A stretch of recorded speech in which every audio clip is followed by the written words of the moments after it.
What if Naruto could copy any genkai? But then, it was time. It was time for the Uchiha massacre. But this would go down differently. As Itachi, along with Tobi, entered the Uchiha compound, Naruto is there to stop him. Don't do this, Naruto. I don't want to have to kill you too, Itachi said. You know this brat? Tobi asked. Indeed. He's my friend. Naruto, please. Don't stop me. I can't let you do this, Itachi. And whoever you are, don't manipulate Itachi like this. There are better solutions than killing your entire family, please. Listen to reason, Itachi. If you do this, there's no going back. I don't intend to go back. Well then I'm sorry for you, Itachi. But this will not happen. As Naruto was not alone, suddenly multiple Jonin appeared, as well as an Anbu squad behind Itachi and Tobi, telling them that they are arrested for treason and conspiring against the Leaf and its people. Though really, Tobi wasn't even from that village. That was kind of weird. So they were indeed arrested. But not only them, also Danzo Shimura. Naruto was listening to Itachi and Danzo's conversations, and especially his order to kill the Uchiha clan and anyone in the compound. And so Naruto reported him to Hiruzen directly, the Hokage. And since he just needed to get a confession to confirm, he talked his way into Itachi's head. And so, by stalling, all of the shinobi got there, and they all heard what Itachi said. He would have killed the clan. However, Danzo did not let himself go. He tried to escape, but with all the Jonin jumping him at once, it was over. And so, Danzo died. And with this event, many things would change. For example, the Uchiha massacre doesn't happen. The root is resolved, and so most of the Anbu conform into one big Anbu organization, how it should be, with them serving the village and the Hokage, not any random shinobi like Danzo, especially not an evil one plotting to take over the village in the dark. And so the village was much more efficient at dealing with missions, as they didn't have two separate, basically, operation headquarters going at the same time.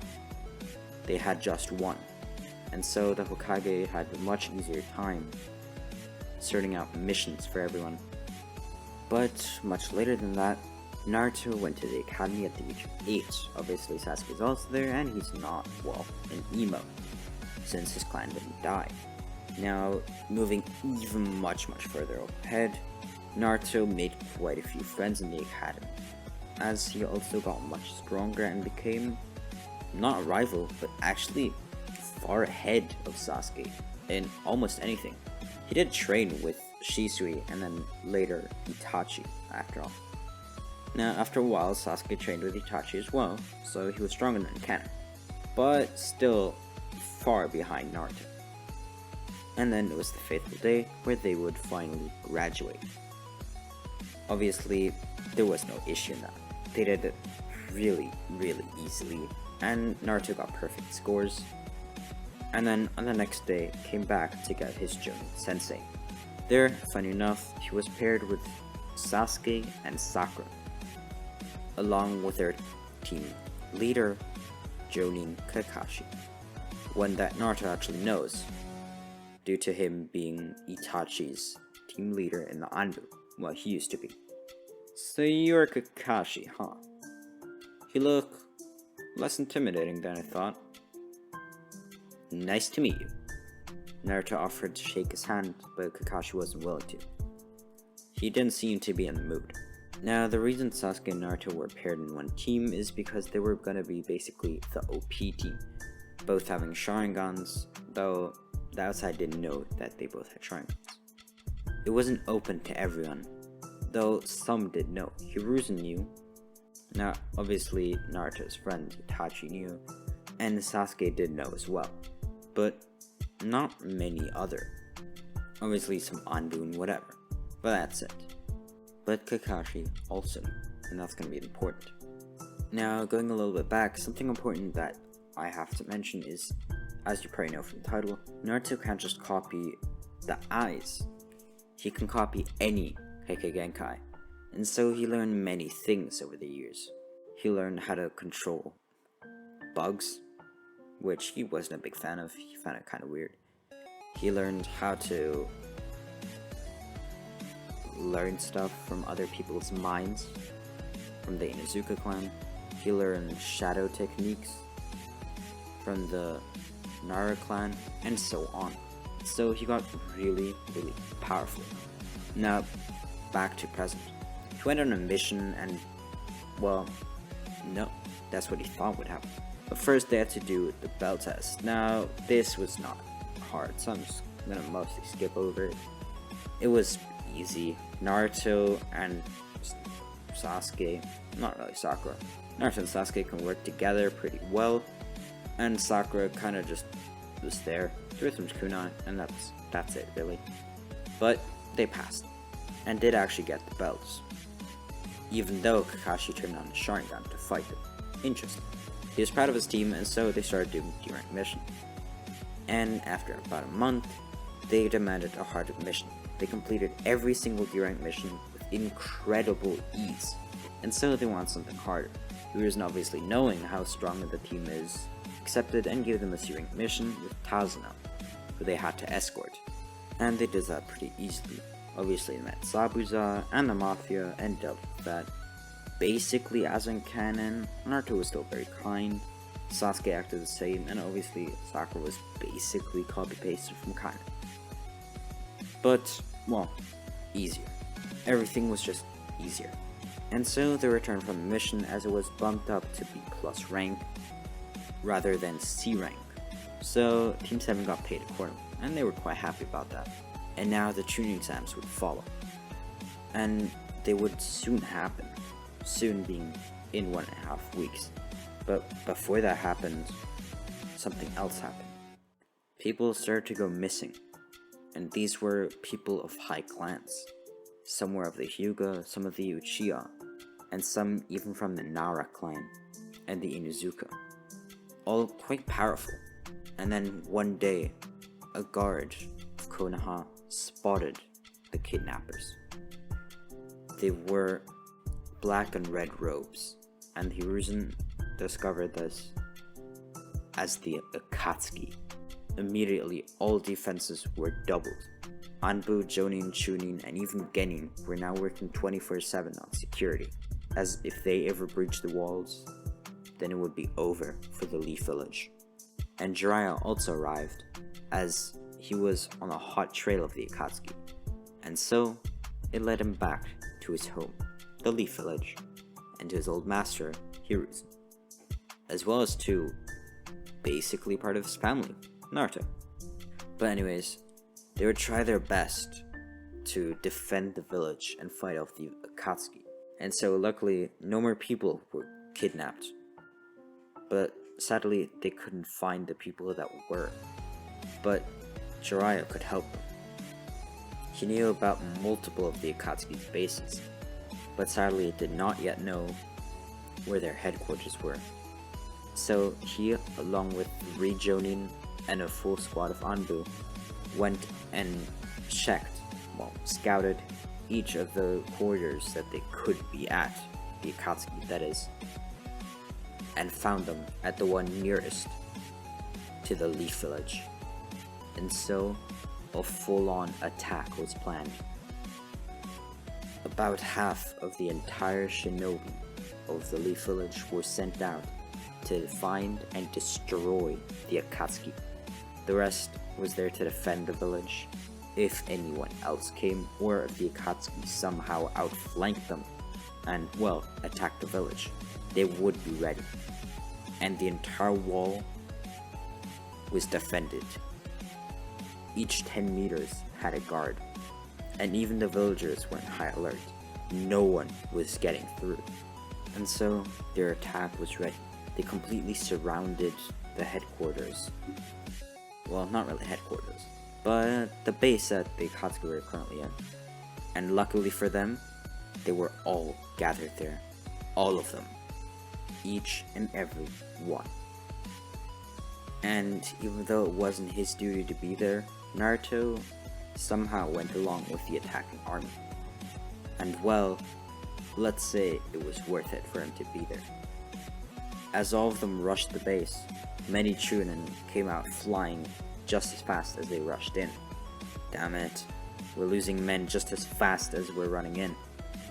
Asuma noted, we have them outnumbered 100 to 1, Kakashi remarked. Let's just hope that's enough, Kurenai said, as the 3 Jonin rushed in. And right behind them was Naruto. He was fast and agile, much smaller than all the others, so he wasn't really noticeable, but was just as powerful, if not even more. He had the Mangekyo Sharingan, the Eternal, as well as the Byakugan, and many other kekkei genkai that were completely unattainable for the average person, and yet he had it, and mastered a lot of them. And even abilities that weren't kekkei genkai, such as normal clones, chakra control, and taijutsu, he was incredible at. He was a true prodigy. And so Naruto rushed Kisame, a warrior that was taking out Chunin by the dozen with a single slash of sword. And then with his next slash, Naruto slapped the blade with one hand, catching it in his right hand. It likes your chakra. Let's see what you got, kid. As they engaged in a battle, and all the other shinobi engaged others of the Akatsuki. Leave this to me, Naruto sighed, as all of the others followed his orders. It was almost like a Jonin leader, perhaps. Kakashi, what's wrong? Oh my lord. One of my Genin students is here, and he's fighting the Akatsuki. Oh well. I gotta teach him about respect and following orders. But he's not doing too shabby, Asuma remarked. He is not indeed.